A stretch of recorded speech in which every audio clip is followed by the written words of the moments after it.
దేవుడే చెప్తున్నారు, నేను నిన్ను మరిచిపోజాలను.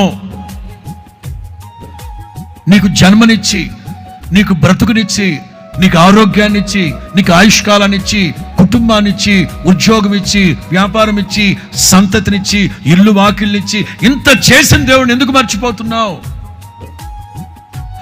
మనిషిగా పుట్టిన ప్రతి ఒక్కడు సృష్టికర్తని మర్చిపోకూడదు, స్పష్టాన్ని పూజించకూడదు.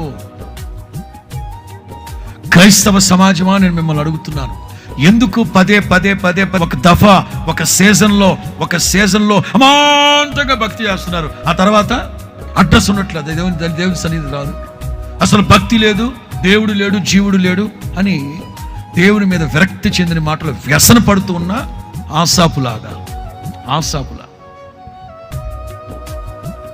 దేవుణ్ణి మర్చిపోవద్దు, దైవ కార్యాలు మర్చిపోవద్దు, ఆయన మనకు చూపిన భిక్ష మర్చిపోవద్దు.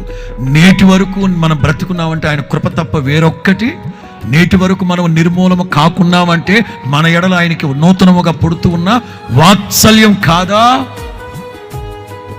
సరే, దేవుణ్ణి మర్చిపోవద్దు.